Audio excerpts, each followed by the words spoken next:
This episode is brought to you by Global X. Since 2008, Global X ETFs has been committed to empowering investors with unexplored, intelligent solutions. Global X specializes in exchange-traded funds that offer exposure to the artificial intelligence ecosystem, including themes like data centers, robotics, semiconductors, and cloud computing. To learn more about Global X's entire suite of ETFs, from covered calls, fixed income, emerging markets, and more, visit globalxetfs.com.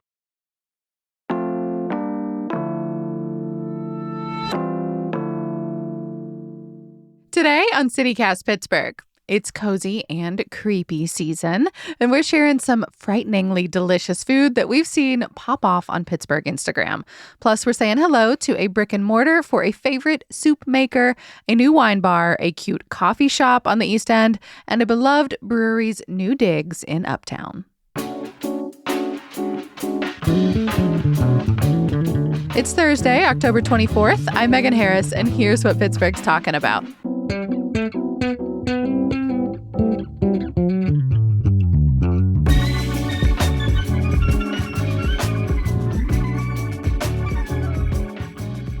I'm with CityCast's Hey Pittsburgh newsletter, Francesca DeBecco. How you doing? Hey, I'm good. Good to be with you today. Well, kick us off. What is the best thing that you have eaten or had to drink in the last week? So, I lost my voice last week. You did. You sounded very pitiful. Yeah, I couldn't record anything. You would not have wanted to hear me. So I had an awesome tea from Abbaye Voyant Tea in Millville. It was elderberry, and it was like this perfect mix of fruity and gingery. And they're just such a good spot to get something cozy. I mean, they obviously have cold tea as well, but they have all of their fall flavors out. And I really enjoyed that one. So I asked the cashier person, I was like, what are you drinking? And they told me this tea. And so I was like, okay, I'll do that one too. And it was a great choice. Our whole team has big, what do you recommend energy? For sure. How about you? Yeah, I'm going to keep it in the beverage space. Mine was the Blood Moon cocktail that's currently in rotation over at the Independent in Squirrel Hill. I hadn't been there in ages, and I'm not going to do it justice because I don't recall the spirit. I think it was... That's okay. I think it was tequila, but it may have been rum. Anyway, it had blood orange and cinnamon, and it just felt like so perfect for the moment without being too sweet. You know what I mean? I just love a good cocktail like that. Yeah, I've never been there. It looks really good. I'm pulling up their Instagram right now. This is right near the Taiwanese bistro Cafe 33, right? Yeah, just across the street or like next door to Hidden Harbor if you're into more of a tiki vibe. They actually have the same ownership, which I think is fun. They share alike a lot over there. Oh, this looks like good vibes. I would go to all of those at one time. Just, hop around. Well, speaking of Instagram, Megan, I know your feed probably looks a lot like mine. Yes, I think we follow a lot of the same people. And it probably helps that our DMs, like between you and I, are basically all Pittsburgh gossip or like food and drink recommendations. A lot of our events listing gets shared among the DMs before it makes it onto our website. Yeah, you want to be in that group chat. Well, good thing is the podcast and the newsletter are basically our group chat or Pittsburgh, our Pittsburgh DMs. So basically that means that you're seeing all that I'm seeing, all of the pumpkin-y, Halloween-y, fall-y goodies. So we figured now is a good time to shout out a few of the local ones for folks who want to get in the spirit of things while all of the ghoulish treats are still available. Let's start with maybe some like meal options. Yeah. And I'm going to go with a classic. I guess it hasn't been around that long, but it feels like it has. It has an outsized impact. It's got to be that massive pumpkin gnocchi bowl thing from Dianoia's. Yeah. You've seen it, right? Yes. I mean, you can't miss it. I agree with you. It feels like it's been eternal. Someone I know gets this thing every season, but it's a whole pumpkin with cheesy gnocchi inside it. I personally have never ordered it, but I think about it a lot. I know. Me too. I love gnocchi.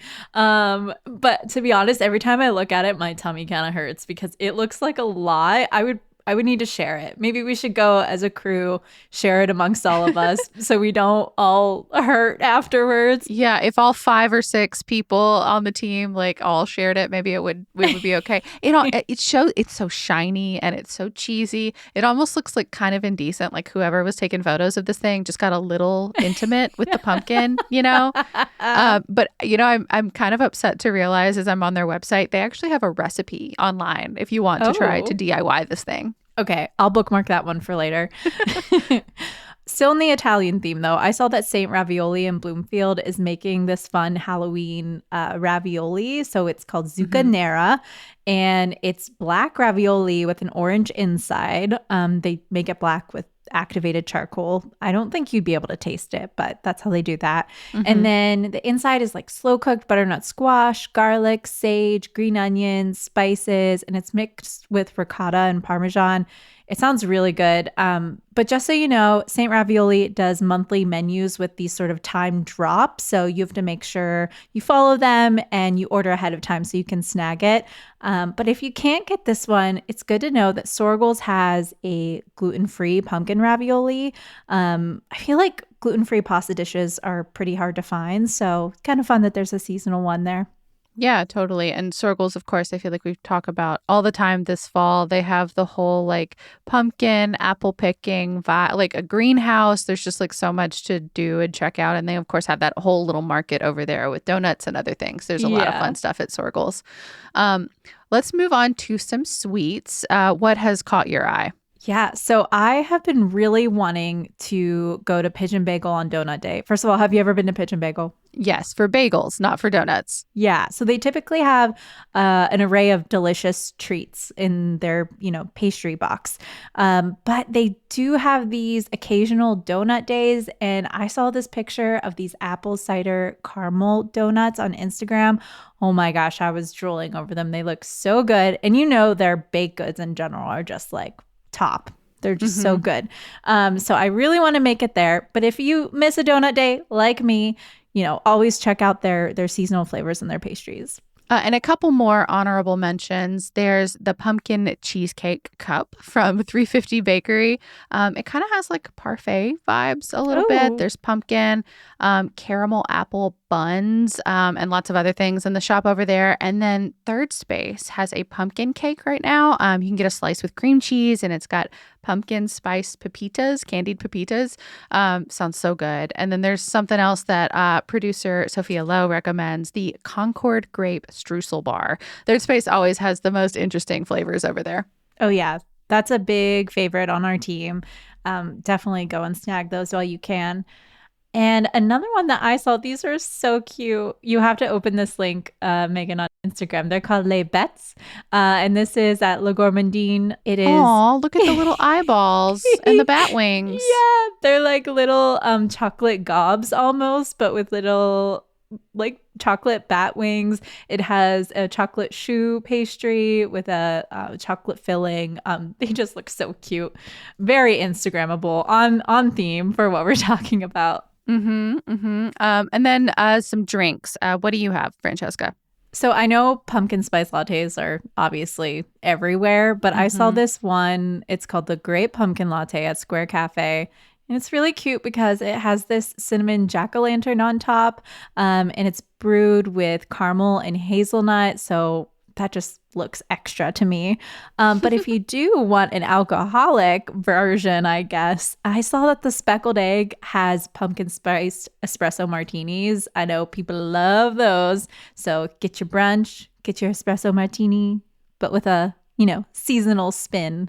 I feel like every menu I look at now has an espresso martini option, but they're always on their dinner menu. So I'm just like, how do you guys do this caffeine at night? I can't. I can't do it.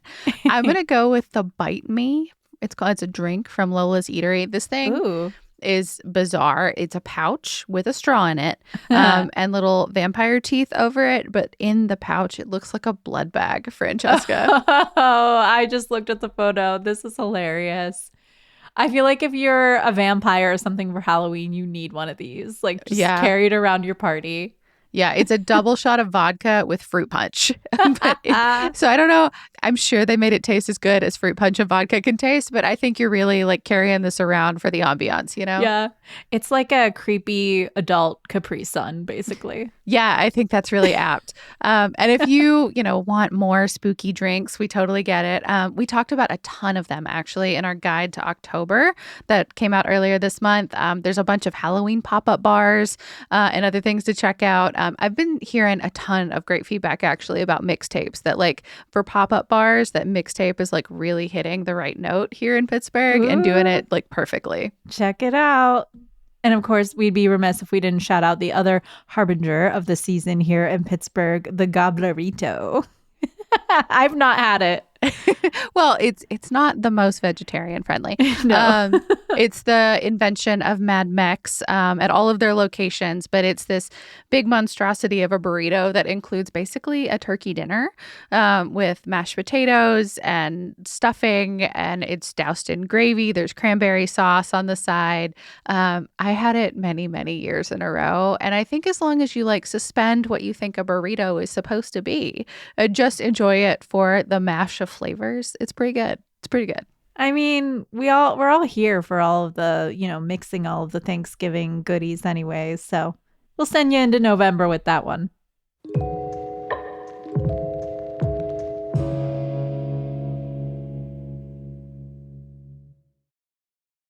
This episode is brought to you by LifeLock. With Cybersecurity Awareness Month winding down, LifeLock wants to remind you to update your software. These updates will patch up security issues that identity thieves can exploit to gain access to your personal info. For comprehensive identity theft protection, there's LifeLock. LifeLock alerts you to more uses of your personal info and fixes issues that arise. Protect your identity today with a 30-day free trial at LifeLock.com/podcast. This episode is brought to you by Amazon. The holidays are here, and you know what that means? It's time to get your friends and family the gifts they deserve. Take the stress out of shopping with Amazon's great deals and low prices on a huge range of items from toys to tech and much more. Whoever you're gifting for, Amazon has great prices on everything you need this holiday season. Shop early holiday deals now. Well, let's talk about the new spots here in Pittsburgh we are most excited about. Francesca, what's at your table? Well, actually, today, Brothmonger is opening their brick and mortar in Bloomfield. We're so excited about this. They've been on the podcast a couple of times. Yes, Sarah McGalley. She's a friend of the pod. And I actually interviewed her back in her early days when she was selling soup on Instagram, back when she was still a funeral director. Mm-hmm. And it's just been so fun seeing her, journey through her business. She was popping up and selling at a couple different places. But now we're so excited to see that she has a brick and mortar. There is a little bit of bad news. I saw that her new spot was recently broken into. Apparently, there's been a lot of burglaries in Bloomfield. This is really sad. Yeah, it almost feels like the burglars are like kind of targeting small businesses, which is especially upsetting. Yeah. With that, they said that they're still planning on opening today, but just send them some extra good vibes, some support.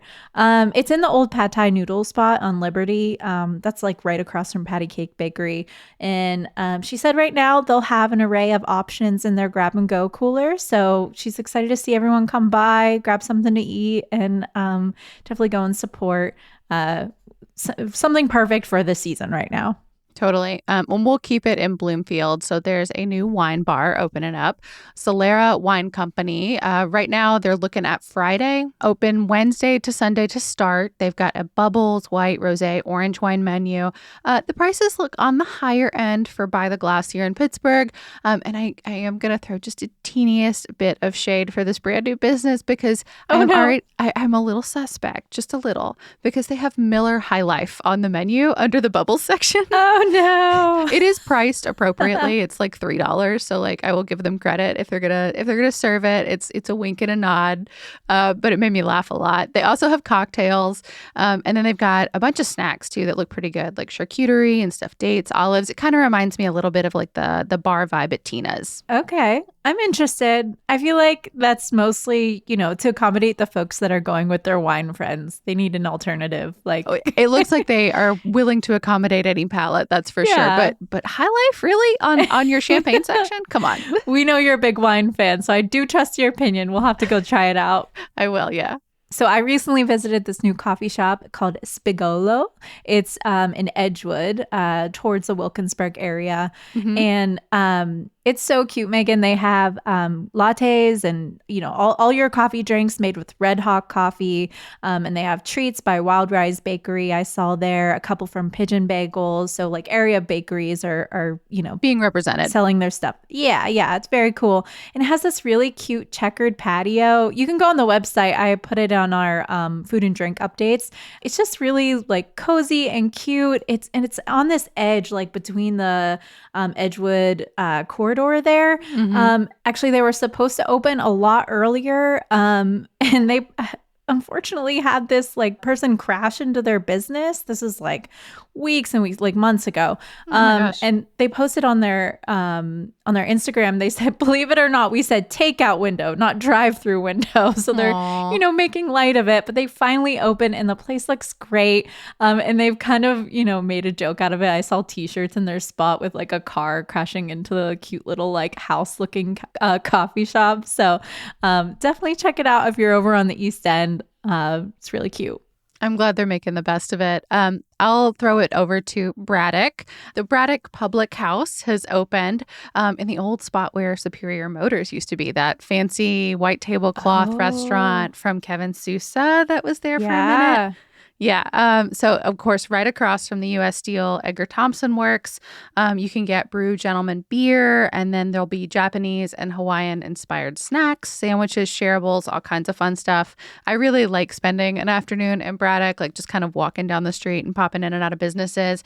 Can't wait to go back to the library once that renovation is done. So I'm really looking forward to this one. That's fun. I love the fusion menu there. That sounds delicious. So I'm going to go to Uptown, or The Bluff, also known as The Bluff. And if you've been to Trace Brewing in Bloomfield, you're going to want to go to this spot. It's Trace Echo, and it's this new collaborative brewery and coffee shop. It has the same cozy taproom vibes and outdoor space like their Bloomfield spot, but it has the addition of a full espresso bar by Ghost Coffee Collab. And so we're really excited to, see them grow over there. And they'll have more permanent food options in the future. But for now, I saw that they have snack boxes. So both meat and veggie lovers can, get a bite to eat with their beer or their coffee.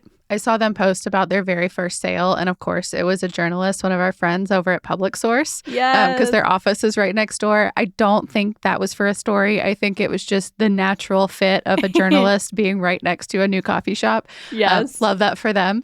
And then one more to round us out. Istanbloom is a new Mediterranean spot on Penn Avenue over in Bloomfield. So right by Cafe Mona and El Sabor.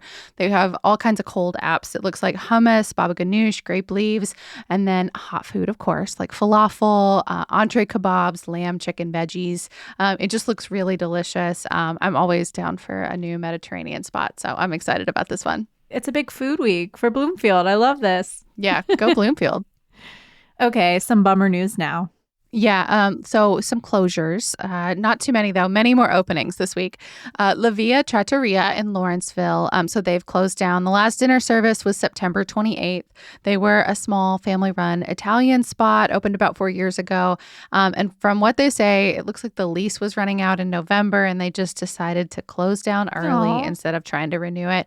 Running a restaurant is incredibly hard. I'm in awe of everyone who does this and feeds us, nourishes us. It's incredible. Yeah, I completely agree. Bummer. I never got to try it. But you never know. Sometimes people who close end up, serving you in the strangest of ways again. In Pittsburgh, I feel like it's sort of the, food family that way here. Totally. Another closure is Saluna in the Strip. I feel like they just did a rebrand. Before they were Cafe Tano, so you might remember that. We stopped there as a team one time for coffee and breakfast. Couple times, actually. Yeah, I thought it was really good. It was a nice spot. They closed at the end of September. So yeah, bummer to see them go. I wonder what will go in there. I'm not sure. And it looks like they've already cleaned house quite a bit. I walked by the other day. And then one more, Rockaway Pizzeria in White Oak. So they're closed, but just for now. They're going to be moving to a new location over in Regent Square. No official opening date for that new location yet, but just gone for now, not gone for good. Yeah. And keep up with all of these in the Hey Pittsburgh newsletter. I'm always sharing food and drink updates, and you can find a running article on our website too. Yes, please go check that out. We work really, really hard on it. That's pittsburgh.citycast.fm. And we'll end with a couple of food events. Francesca, what looks especially fun and delicious that you want to recommend coming up? Yeah, so this one I would totally be in on if I wasn't a vegetarian. It looks perfect for spooky season. That's very benevolent of you to recommend something that doesn't actually fit your own palate. I know, but it looks really good. It's the High Hold Haunted Feast, Poe's Tales and Terrors. It's a 3-day dinner series event, Tuesday through Thursday this coming week. But it looks like Tuesday's sold out, but there's still spots on Wednesday and Thursday. So if you haven't been, this is a fine dining place in Coriopolis, and they're serving a 5-course dinner inspired by these dark literary legends, Edgar Allan Poe, Mary Shelley, the works. And each of the courses are paired with wines. And then between the courses, they have storytellers that are narrating these haunting tales. It just looks so fun and perfect for the season. It's $150 per person. So, it's kind of a special thing. But if you don't have something else, to do for Halloween, I think it sounds like a good, tasty time. Yeah, that looks really fun. And then a food event to maybe plan a little ahead for. So East End Brewing Company is celebrating, first of all, its 20th anniversary, which seems kind of wild, but also the final release for their neighborhood beer series. So this is on November 3rd. They started the You Are Here neighborhood beer project. It feels like it was a decade ago. Apparently, It was only May 2019. Again, my mind is kind of blown because I really thought that was way before that, because they've been releasing these beers one by one for years now, trying to create 90 beers for each of Pittsburgh's official neighborhoods. They didn't do it in any special order. So they weren't trying to match the flavor of the neighborhood with the flavor of the beer. They just, as they created new ideas and flavors, they gave it a different neighborhood. The last one that they're doing is the Central Business District, aka downtown. Yeah. And it is a 6.5% Imperial Gold Pilsner.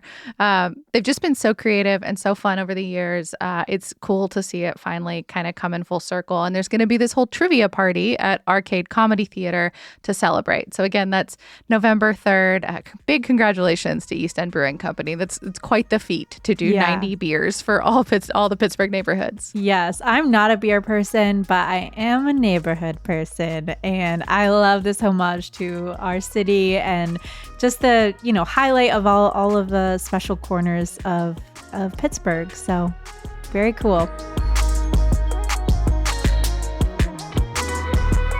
That's all for today here on CityCast Pittsburgh. If you have a tasty idea for a food or drink show, we are always excited to hear about it. You can even pitch yourself if you're a high-key fanatic about something delicious here in Pittsburgh. You can always reach us at pittsburgh@citycast.fm. And of course, we will be back tomorrow with more news from around the city. Talk to you soon.